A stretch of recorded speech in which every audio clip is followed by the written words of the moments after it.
Hello दोस्तों, golden physics में आपका स्वागत है। आज हम पढ़ेंगे जियो स्टेशनरी सैटेलाइट और आर्टिफिशियल सैटेलाइट के क्वेश्चन। ये केपलर नियम पे आधारित है क्वेश्चन। और चलिए शुरू करते हैं। डेली इस प्रकार के क्वेश्चन पाने के लिए हमें सब्सक्राइब करें। तो फर्स्ट क्वेश्चन है कि उपग्रह की स्टीयरिंग नियम में से किसके संरक्षण पर आधारित है। तो जो उपग्रह है उनमें कौन से संवेग संरक्षण नियम लगता है? कोणीय संवेग संरक्षण या रेखीय संवेग संरक्षण या ऊर्जा का संरक्षण नियम लगता है। तो उसमें देखिए, केपलर के नियम से ये ना जो गति करते हैं उपग्रह, वो करते हैं केंद्रीय बलों के अंतर्गत गति करते हैं, और केंद्रीय बलों में हमेशा एंगुलर मोमेंटम संरक्षित रहता है। तो इसका आंसर क्या होगा? सी आंसर होगा। नेक्स्ट देखिए कि उत्तरी गोलार्ध में बहुत अधिक ऊंचाई से मुक्त रूप से गिरती वस्तु का विचलन किस दिशा में होगा। तो देखिए उस पे लगता है एक कोरलिस बल, जिसके कारण ये हमेशा उत्तरी गोलार्ध जो कोई वस्तु गिरती है तो ये पूर्व की ओर मुड़ती है, और जब दक्षिणी गोलार्ध में कोई वस्तु गिरती है तो इस ये पश्चिम की ओर मुड़ती है। तो इसका आंसर होगा पूर्व की ओर। उत्तरी गोलार्ध में तो पूर्व की ओर, दक्षिणी गोलार्ध में गिरती है तो पश्चिम की ओर गिरेगी। ये कोरलिस बल के कारण लगती है, गिरती है। ये आरपीसी स्कूल का क्वेश्चन था। अब देखिए नेक्स्ट कि पृथ्वी की परिक्रमा कर रहे एक उपग्रह के अंदर एक सरल लोलक का आवर्तकाल। तो देखिए सरल लोलक का आवर्तकाल होता है टी बराबर 2 pi under root L by G, ये होता है। और जब हम बात करते हैं उपग्रह की, तो उपग्रह के अंदर क्या होता है? जी होता है जीरो। तो यहाँ से देखिए आप क्या आएगा आंसर, 2/√L/0। तो ये क्या आ जाएगा? इनफाइनाइट। इसका अर्थकाल कितना होगा? इनफाइनाइट। तो आंसर क्या होगा? B, TGT 2004। नेक्स्ट देखिए कि पृथ्वी के उपग्रह में घूमते हुए अंतरिक्ष यात्री को समय ज्ञात करने के लिए प्रयोग करना चाहिए। देखिए लोलक घड़ी, हमें पिछले क्वेश्चन में क्या देखा है? अभी जो लोलक घड़ी है उसका अर्थकाल कितना हो जाएगा? इनफाइनाइट। इसका मतलब ये टाइम नहीं बताएगी। दूसरी है मुख्य स्प्रिंग वाली घड़ी। हाँ तो ये सही है, ये स्प्रिंग वाली घड़ी का जो टाइम होगा वो सही होगा। सी देखिए लोलक घड़ी या स्प्रिंग घड़ी, कोई भी। तो देखिए लोलक घड़ी नहीं होगी, कोई भी आंसर गलत है। और नेक्स्ट देखिए ना लोलक घड़ी ना स्प्रिंग घड़ी, तो हम स्प्रिंग घड़ी काम ले सकते हैं। तो इसका आंसर क्या होगा? बी। नेक्स्ट देखिए कि पृथ्वी का एक उपग्रह एक स्थिर वर्ताकार कक्षा में दूसरे उच्च वर्ताकार कक्षा में जाता है। तो देखिए ये कोई उपग्रह की कक्षा थी, वो यहाँ से यहाँ जाना चाहता है। तो निम्नलिखित में से कौन सी वृद्धि होगी? देखिए कोणीय वेग की, गुरुत्वाकर्षण स्थितिज ऊर्जा की, रेखीय कक्षाचार की, या संवेग वृद्धि। तो देखिए जब यहाँ से कण यहाँ पर जाता है तो इसकी बंधन ऊर्जा कम होती है, और बंधन ऊर्जा कम होगी तो क्या बढ़ेगा? गुरुत्वाकर्षण स्थितिज ऊर्जा का मान बढ़ जाएगा। तो इसका आंसर क्या होगा? बी। नेक्स्ट देखिए कि दो उपग्रह ए और बी पृथ्वी के गिर्द इर्द गिर्द समान त्रिज्या वाले दो वर्ताकार परिपथों पर घूम रहे हैं। एक का द्रव्यमान बी के द्रव्यमान का 15 गुना है। ए और बी की परिक्रमा अवधि का अनुपात होगा। देखिए यहाँ पूछा है आवर्तकाल का अनुपात। टी बराबर होता है 2 पाई आर, ये तो दूरी है, बटे वेग। और वेग होता है v बराबर √G m/r/e, ये होता है कक्षीय वेग। तो देखिए ये जो m है ये है पृथ्वी का द्रव्यमान, और ये r है, ये कक्षा की त्रिज्या है। ये 2 पाई कांस्टेंट है, ये g कांस्टेंट है, ये r ही कांस्टेंट है। तो ये जो r है ये t किस पर डिपेंड करेगा? इस r। यदि r को बढ़ाया जाए तो r अर्थकाल बढ़ जाएगा, कम किया जाए तो अर्थकाल घट जाएगा। तो m का इसमें जो सैटेलाइट का जो द्रव्यमान स्मॉल m है उसका कोई रोल नहीं है। तो t समानुपाती है r के। r है ये कक्षा की त्रिज्या, ये r ये पृथ्वी की त्रिज्या। तो दोनों क्या है? समान वर्ताकार त्रिज्या वाले कक्षा में घूम रहे हैं। तो T1/T2 बराबर क्या होगा? R1/R2। दोनों क्या है? समान है, तो ये क्या जाएगा? 1। तो T1/T2 क्या आ जाएगा? 1/1, 1:1। तो इसका आंसर क्या होगा? डी। नेक्स्ट देखिए कि एक अंतरिक्ष यात्री को एक अंतरिक्ष यान में पृथ्वी की परिक्रमा करते समय अनुभव होता है। अधिक बार, कम बार, भारित है, कुछ नहीं। तो देखिए सैटेलाइट में क्या होता है? जी होता है जीरो, उसके कारण उसका भार होगा mg। वो कितना होगा? जीरो, यानी वो भारहीन की कंडीशन में होगा। तो इसका आंसर क्या होगा? सी। नेक्स्ट देखिए चंद्रमा पर कोई वायुमंडल नहीं है, क्यों? क्योंकि पृथ्वी के नजदीक है। बी देखिए ये सूर्य के चारों ओर परिक्रमा करती है। सी देखिए इसे सूर्य से रोशनी प्राप्त होती है। डी देखिए कि गैस अणु का पलायन वेग वर्ग माध्य मूल वेग से कम है। तो देखिए पलायन वेग क्या है? वर्ग माध्य मूल से कम है। इसका आंसर ये सही है। इसलिए वहां से कोई वायुमंडल नहीं है, क्योंकि वहां की गैसें पलायन कर जाती हैं गुरुत्वाकर्षण कम के कारण। नेक्स्ट देखिए कि एक भूस्थिर उपग्रह पृथ्वी के तल से 6 r ऊंचाई पर परिक्रमा कर रहा है। पृथ्वी की त्रिज्या r है, और पृथ्वी तल से 2.5 r ऊंचाई पर परिक्रमा करने वाले उपग्रह का परिक्रमण काल होगा घंटों में। तो देखिए भूस्थिर उपग्रह होता है, उसका आवर्तकाल होता है 24 घंटे। उसका आवर्तकाल कितना होता है? 24 घंटे। और आवर्तकाल जो होता है वो डिपेंड किस पे करता है? केपलर के नियम से वो होता है टी स्क्वायर समानुपाती ए क्यूब। ये त्रिज्या है तो टी समानुपाती क्या हो जाएगी? ए की घात 3/2। तो हम निकालेंगे T1/T2 का अनुपात T1/T2। तो ये हो जाएगा फर्स्ट के लिए ए क्या है? फर्स्ट के लिए है 6r। 6r ऊंचाई कहां से है? धरातल से। तो केंद्र से कितनी हो जाएगी? 6r प्लस 6r बटे दूसरे वाला कितना है? 2.5r। तो यानी r प्लस 2.5r और इनका 3/2 और इसका 3/2। हमें क्या निकालना है? ऊंचाई पर 2.5 यानी T2 निकालना है। T2 क्या हो जाएगा? यहाँ से T2 हो जाएगा T1 मल्टीप्लाई इसका मान कितना हो जाएगा? 3.5r और इसका मान हो जाएगा 7r का 3/2। तो ये r से r कैंसिल, 3 से 7 कटेंगे तो 2। तो T1 का मान कितना है? 24 घंटे। तो ये तो हो जाएगा 24 और ये हो जाएगा 1/2√2। 1/2√2। तो इसको सोल्व करेंगे। देखिए 1√2√2 ऊपर नीचे गुणा कर लेते हैं इसमें। तो ये हो जाएगा √2√2 कैंसिल 2 और ये हो जाएगा 4, ये हो जाएगा 6 और 6√2। तो कितना घंटे आएगा? 6√2। इसका आंसर क्या होगा? डी।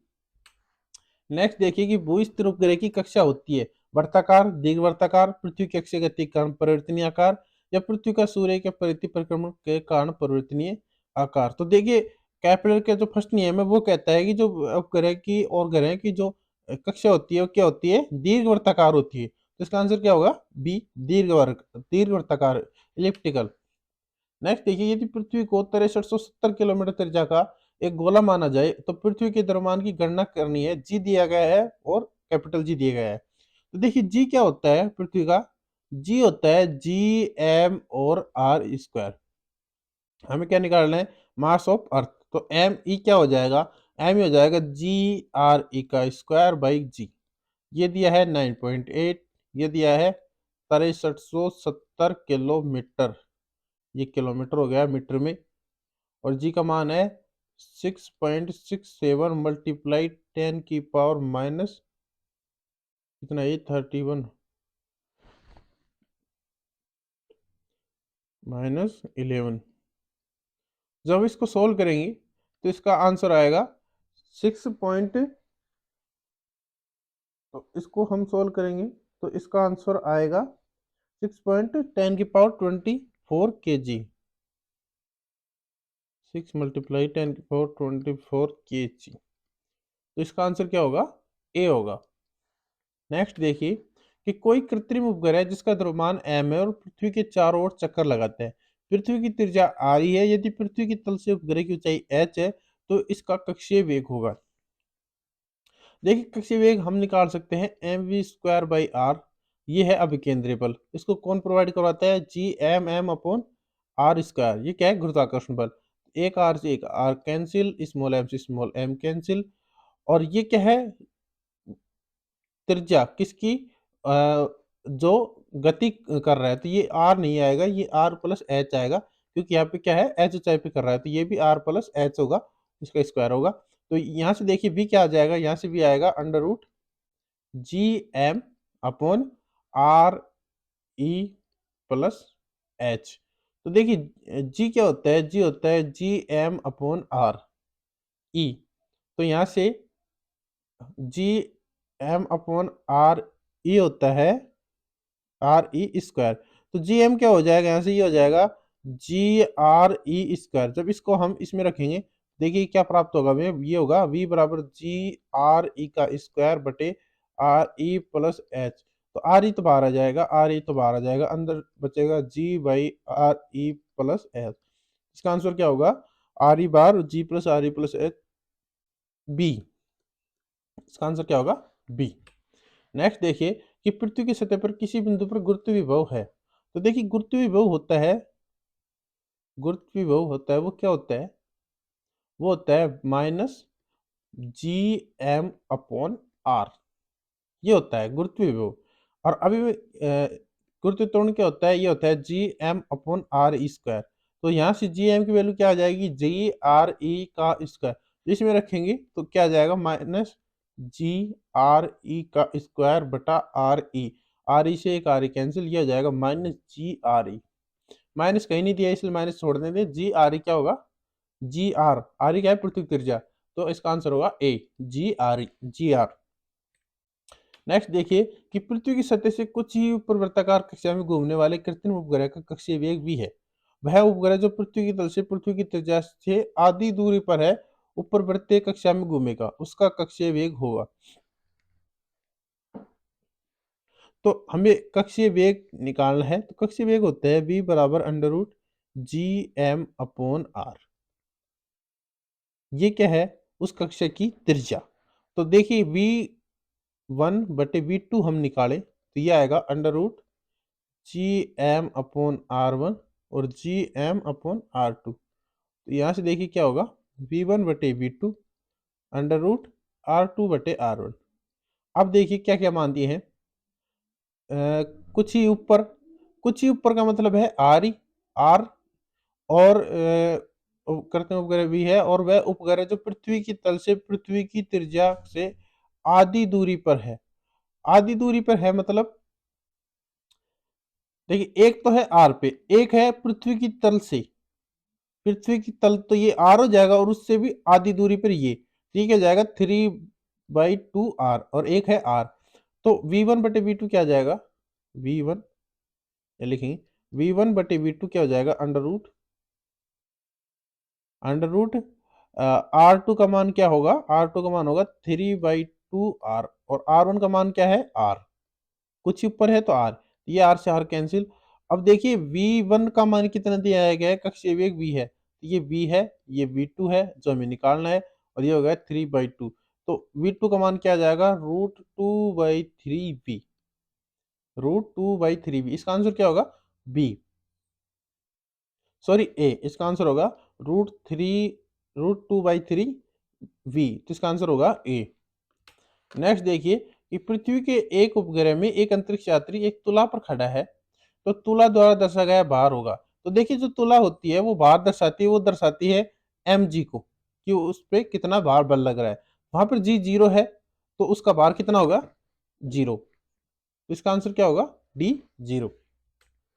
नेक्स्ट देखिए कि एक समान द्रव्यमान के दो उपग्रह ए तथा बी पृथ्वी की सतह से क्रम से r व 3r ऊंचाई पर पृथ्वी की कक्षा में परिक्रमा कर रहे हैं, जहां r पृथ्वी की त्रिज्या है और उनकी कक्षाएं वर्ताकार मानते हैं उनकी गतिज ऊर्जाओं का अनुपात होगा। तो देखिए जो गतिज ऊर्जा होती है वो होती है k बराबर G M M upon R, और ये जो आर है ये है उस कक्षा की त्रिज्या। तो अब देखिए कौन कौन से दिए हैं? दो है ए और बी, उनकी आर और 3r है।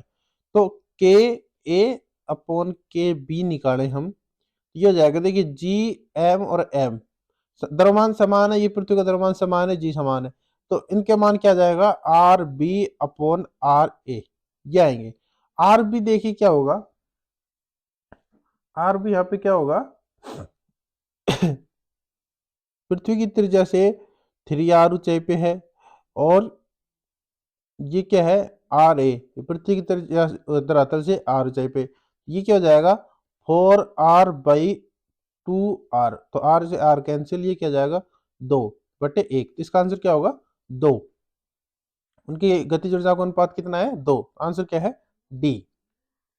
नेक्स्ट देखिए कि दो उपग्रह ए और बी एक ग्रह पी के चारों ओर क्रम से त्रिज्या 4r और r की वर्ताकार कक्षाओं में चक्कर लगा रहे। यदि उपग्रह ए की चाल 3v है तो उपग्रह बी की चाल हमसे पूछिए। तो चाल के लिए हम फॉर्मूला लिखेंगे। तो चाल क्या होती है? v बराबर अंडर रूट, अब कई बार लिख चुका हूँ, v बराबर under root G M by R. ये आती कहाँ से? ये आएगी यहाँ से, V M V square by R, और G M M by R square. इस फॉर्मूले से जब वी निकालेंगे तो ये आता है। तो वी बराबर होगा under root G M by R. तो हम निकालेंगे v1/v2, तो ये क्या हो जाएगा? r2/r1। v1 का मान कितना दिया है? 3v। एक की चाल कितनी है? 3v। v2 का मान कितना है? v2 निकालना है। अंडर रूट r2 कितना है? r2 है दो उपग्रह पी चारों क्रम से 4r त्रिज्या और r की वर्ताकार कक्षाओं, तो 4r त्रिज्या तो ये, और 1 मिनट, 4r, और एक की चाल है 3v, और 4r, सॉरी ये जो b है वो r की में है और जो a है वो 4r की में है।